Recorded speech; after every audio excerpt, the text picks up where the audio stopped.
All right, every Thursday here on Off the Bench, we catch up with former big leaguer Chad Durbin. The Major League Baseball season has been postponed. Starting day right now, they have it around April 20th. Doesn't look like that'll happen either. As the SEC, Greg Sankey announced that there would be an opportunity for spring football to be announced on April 15th, but anybody you talk to in or around that, they just say come April 15th, they'll lay it back to April 30th. Chad Durbin in Baton Rouge has kids home, school this week.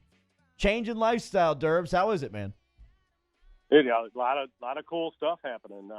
I'd be a hell of a PE teacher. I know that. little Durbin outdoors at the house? Yeah, I mean, they're outdoors when they get home, Yep. but a lot of times you're running to and from practices, and this time of year, I think for a lot of us sports fans, this is our favorite 2-week stretch of the year. So we're trying to simulate it at the house a little bit. Some speed and agility. I thought I killed a snake yesterday, and it came back to life. I got those quick feet working and popped it again. But it's just a black runner. But I was the runner, and I'm not black, so it was weird. It was this combination deal. But it was about 5 feet long, and that's 5 feet longer than I like. Damn, Durbs. Well, that's a big snake to kill, Durbs. You just throw a baseball? Snake. Just throw a baseball at its head? No.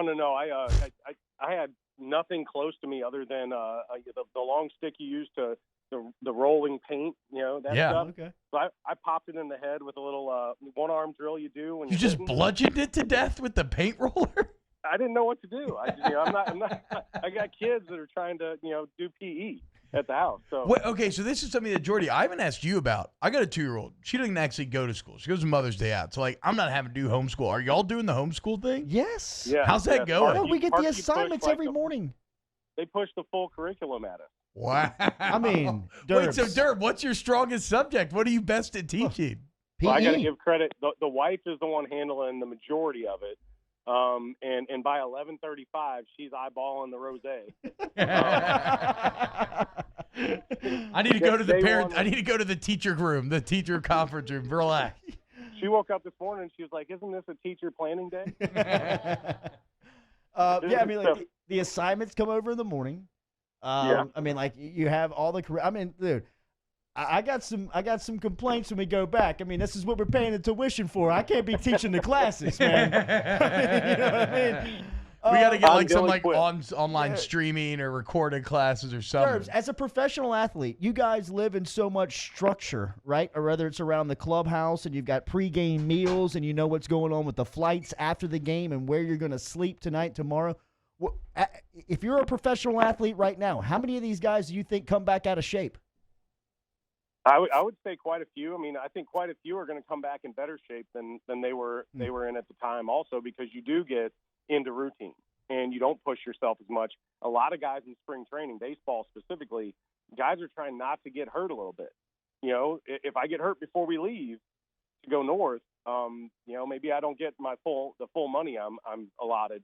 The contract says this, contract says that. So a lot of guys now they're in similar situations. They're going home and they're like, all right, what do I need to do? What do I have at the house? I mean, who's opening an indoor for me to go hit in or train in? And you just try to figure out what works best for you. How am I going to keep my arm in shape? What's too much?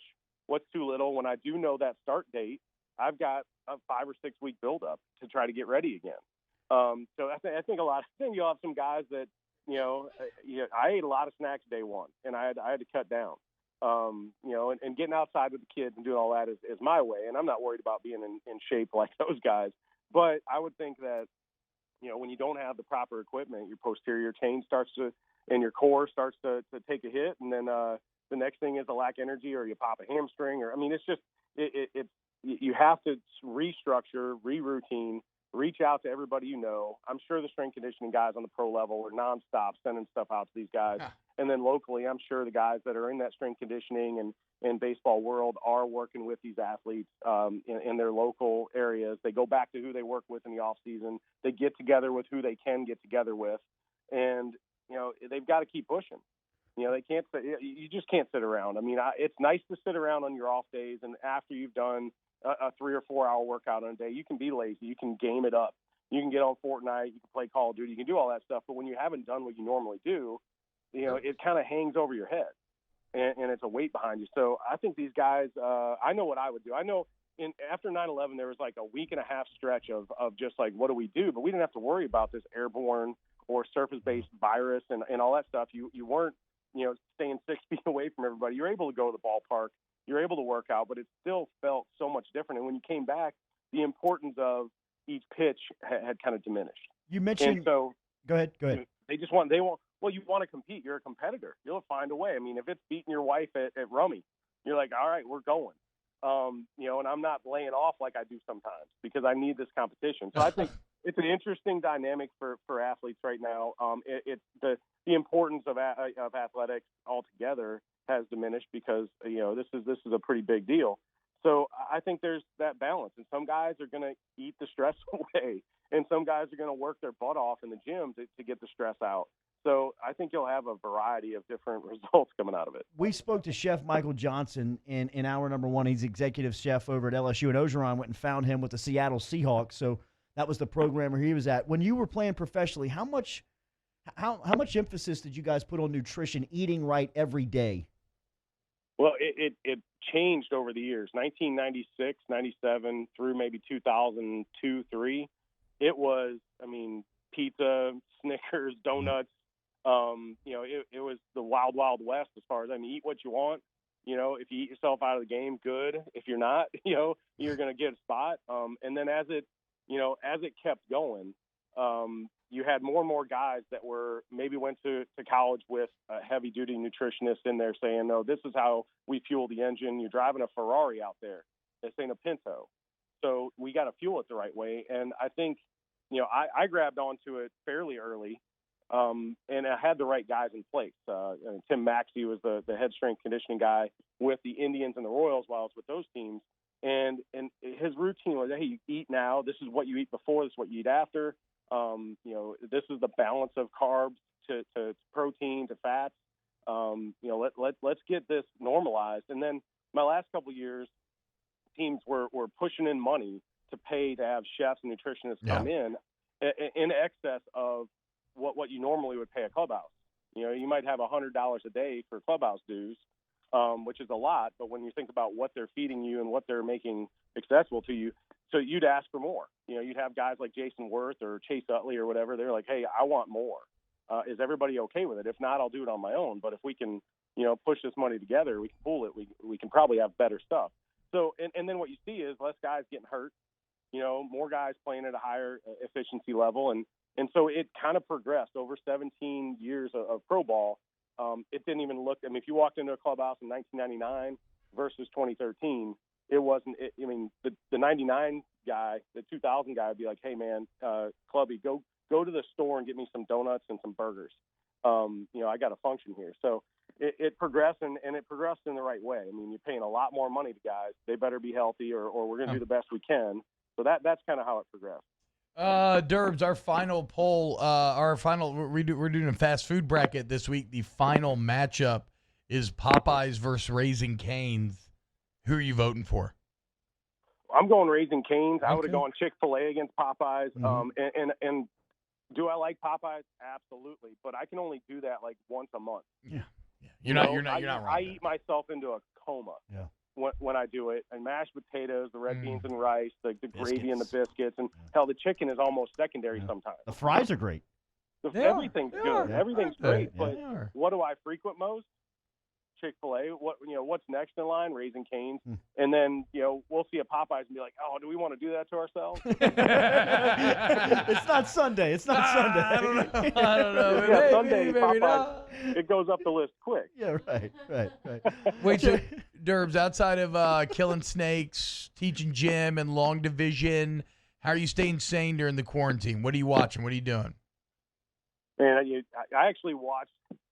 I love baseball, obviously, and I usually get just enough of a fix between like youth baseball, LSU, spring training on MLB Network and ESPN and all that stuff. And obviously none of that's going on. So yesterday I flip on MLB Network and they've got 1979 Phillies Cubs game and 23-22. Wow. That was the final That was score? the final score? 23-22. I flipped it on. It was 17-6 in the third. And, Wow. and I'm like, hold on. I got Michael Jack Schmidt out there. I got Larry Boa. I'm just looking at this myriad of guys that I had baseball cards of in the early 80s. That's cool. And I'm like, wait, I'm gonna watch a couple innings of this. Crystal walked in, my wife, she's like, yeah, are you serious right now? What are you doing? I'm dead serious. This game, and it got to, she's like, how do you think those pitchers feel? I like crap. I mean, like nobody wants, they want to call down and be like, hey coach, I can't go today. Right. Can't do it. It's a day game in Chicago, May 17th. The wind is blowing out. Dave Kingman hits 2 homer. I mean, it's just, it was fun to watch because all you could see, the body language on the players are like, dude, get an out. And then every Like ball somebody that's come out on. drops, or an error's made, and you could see the guys talking to each other. Some of these guys are going like 6 for 6 with 2 homers and 2 triples. And so a little league that's game. the type of stuff that I'm entertaining myself with is, a couple of maybe innings of something like that. And then I've got a 7 and a 6-year-old. We're going to watch Jumanji or something. And I'm going to say, man, maybe we shouldn't have watched this. It's a little higher on the maybe they should not be watching this type scale. But we watched it. The kids watched it. And then we went outside and did some more. So jump shots are getting better. Yes. That left hand. Riding bikes is getting a whole lot more serious. We got 12-year-olds racing 6-year-olds and not letting them win. Bro, the bike gangs roving around the neighborhood right now are out of control. Oh, absolutely. These like preteen boys, they come in Tell me, packs. man. We really relax, and there's like 10 bikes just flying by. They're laughing at us, yelling at me. It feels like the 80s. It does, really man. does. The ages of 8 to 22 you know have who won. Your gamers are when they'll dive on some asphalt to catch a ball or slide in safe. Hold on, I Durb's out there recruiting. all together. I'm surprised you're not, Jordy. I am. Chad, every Thursday. Good to talk to you, man. All right, guys. There he Stay is. safe. Hi, Durb's Durb. checking in.